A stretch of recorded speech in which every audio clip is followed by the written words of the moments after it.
So, a lot of the times we live in families and with parents who are extremely controlling, who are manipulative, and downright narcissistic.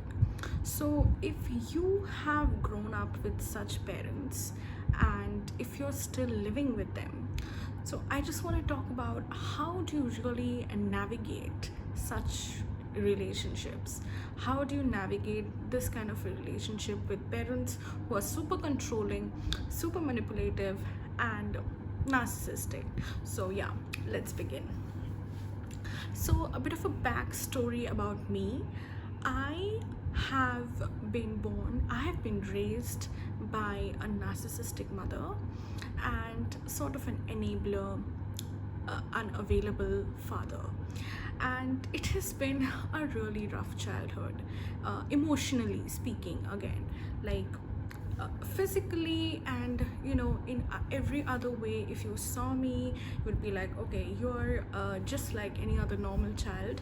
But if you really knew the dynamics within our family, within my home, then you would know that it's not good. It was not ideal. I have gone through a lot of emotional abuse, a lot of physical abuse as well, by my mother, and that has, it has impacted me for the rest of my life so far. It has, those growing up years, they have shaped me and they have given me a lot of issues. I'm not blaming them for anything, but yes, they were kind of responsible for a lot of issues, for a lot of self-esteem, self-worth, self-hate issues that I have grown up with, that I still carry with myself till today. So would be I seriously know more than anybody how it feels like to live with parents who are just extremely controlling, who are manipulative, who are gaslighters, and who are just completely, narcissistic and abusive to you. So here's what happens, right?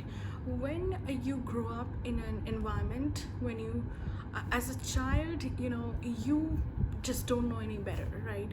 So you don't realize that, okay, my parents, my mother, my father is actually, it's abusive, their behavior is abusive. So you kind of internalize whatever they say and you justify their behavior. You find reasons to justify what they're doing, the reasoning behind it, instead of seeing that, okay, this is just plain as wrong. So I feel like that is one of the main reasons why we are not able to actually take a step back and look at our parents not from the eyes of their child, but as a stranger, and see that, okay, this behavior is completely wrong and there is no justification for it. But unfortunately, as kids, we just don't know any better, so that's how we see their behavior and we justify it. But this thing, actually, you would think that when you're grown up, it's all, you have more sense, you have more wisdom, you are intelligent, you're independent, so now you know better, right? Yes, you do know better, but this pattern that has been set in your brain for so many years, it does not go away. You just don't wake up one day and you're suddenly a different person, or you suddenly get it, or you suddenly can completely detach yourself, because you can't. It doesn't work like that. So emotionally, your emotional body, your emotional self rather, still carries all those patterns, all those conditionings, the reasonings, and all the trauma.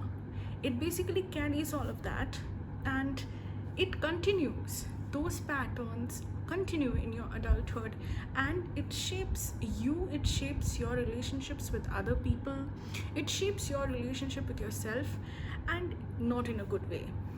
It, most of the time, it impacts negatively, and we keep repeating those patterns in our other relationships as well. So that's not what I want to talk about today. I just want to talk about, if